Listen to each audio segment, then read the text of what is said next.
அவ ஏன் உன்னை இவ்வளோ லவ் பண்ணுறான்னு தெரியுமா?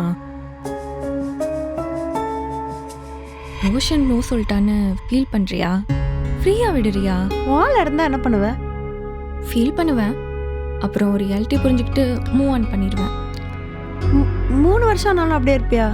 ஆ புரியல. ரோஷன் ஆள் இறந்து 3 வருஷம் ஆச்சுடி. இப்போ கூட அவன் ஃபோனில் அவன் ஃபோட்டோ தான் வச்சுருப்பான். எப்போ கேட்டாலும் என் ஆள் வெக்கப்பட்டு சொல்லுவான்டி. நான் கேட்டேன் ஏன் ஒன்று மூவ் ஆன் ஆகலைன்னு. அதுக்கு என்ன சொன்னா தெரியுமா? சி, அவள் உயிரோடு இல்லாமல் இருக்கலாம், ஆனால் அவளோட மெமரிஸ் இன்னும் எனக்குள்ளே வாழ்ந்துக்கிட்டு தான் இருக்குது. அந்த லவ் இன்னும் எனக்குள்ளே தான் இருக்குது.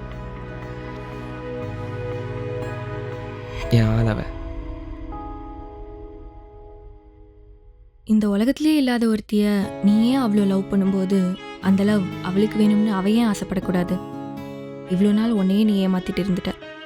அப்படியே இருந்துடாத. சாரி ரியா, என் கூட யாருமே அட்டாச் ஆகக்கூடாது தான் நான் அப்படி பண்ணேன். டெத் கான்டெக்ட் மெமரிஸில் நிறைய இருக்குமே. What ever happen life has to move on Roshan. நீ அங்கேயே ஸ்டக் ஆகிட்டு இருக்க. ப்ரெசண்ட்டுக்கு வா. என்னது இது? இது என்னோட ரெசிக்னேஷன் லெட்டர்.